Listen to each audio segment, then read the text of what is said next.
ঠিকানা গোবিন্দপুর ইউনিয়ন আলিপুর গ্রামে এক দরিদ্র পরিবারে জন্মগ্রহণ করে। পিতার নাম হয় আলাবক, সে একমাত্র ছেলে, ভাই বোন কিছুই নাই তার জীবনীতে লেখে। তবে একজন ধর্মবোন নাকি তোলে এটাই বদরপুর গ্রাম তার চাঁদপুর জেলায়। বোনকে শ্রদ্ধা ভক্তি করত লেঙ্গাই গো, বোনকে শ্রদ্ধা ভক্তি করত লেঙ্গাই, তাই বদরপুর আসে যায়। বদরপুরে আইসা বাবাই শেষ ঘুমান ঘুমায়, বদরপুরে আইসা বাবাই শেষ ঘুমান ঘুমায়। আল্লাহর খুশি মখমতায় গো তার ধনকে পাইয়া যায়।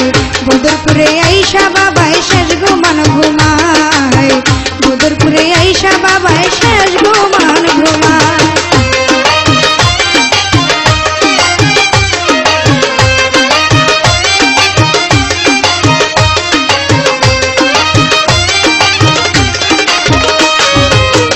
আলিপুরে বসত করত ইমানুদ্দিন মিয়া, জমিদার ছিলেন তিনি জীবনীতে লেখা।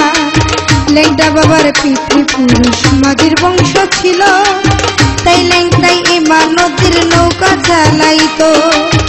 ইমানুদ্দিনের পীর ছিল সোনার গা বাড়ি, পীরে বলে ইমানুদ্দিন আসো তাড়াতাড়ি, আমাবস্যা রাতে তুমি দেখা করো আসি, মেরাজ কাহাকে বলে বুঝবে সেই রাতি, ওই যে আত্মসুখে সুখী হইয়া গো ইমান, আত্মসুখে সুখী হইয়া মায়ার ঘুম ঘুমাইয়া যায়। বদরপুরে আইসা বাবাই শেষ ঘুমান ঘুমায়, বদরপুরে আইসা বাবাই শেষ ঘুমান ঘুমায়। আল্লাহ খুশি মখমতায় গো কার ধনকে পাইয়া যায়। বদরপুরে আইসা বাবাই শেষ ঘুমান ঘুমায়, বদরপুরে আইসা বাবাই শেষ ঘুমান ঘুমায়।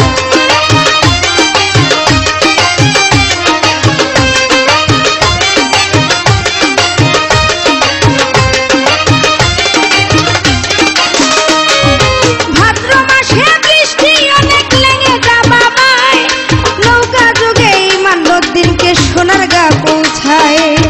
নৌকার ভিতর ইমানুদ্দিন ঘুমাইয়া পড়েছে, বাহির থেকে ল্যাংটা বাবায় বৃষ্টি ভিজে কাঁপে। পীর সাহেব নৌকার ঘাটে আইসা তখন দেখে নৌকার ভিতর ইমানুদ্দিন আরামে ঘুমাচ্ছে। ল্যাংটা বাবার কষ্ট দেখে রাগ হয়ে যায়, ল্যাংটা বাবার হাত ধইরা কয় আমার সাথে আয়। ল্যাংটা বাবার নিয়ে তখন জানালি নজরে, শুনে মানি অলৌকিক শক্তি তাহারে দান করে। ওরে সেখান থেকে আউলিয়া হই গো বাবাই, সেখান থেকে আউলিয়া হই দয়াল চান্দে গাইয়া যায়। বদরপুরে আইসা বাবাই শেষ ঘুমান ঘুমায়, বদরপুরে আইসা বাবাই শেষ ঘুমান ঘুমায়। আল্লাহর খুশি মখমতায় গো কার ধনকে পাইয়া যায়। বদরপুরে আইসা বাবাই শেষ ঘুমান ঘুমায়, বদরপুরে আইসা বাবাই শেষ ঘুমান ঘুমায়।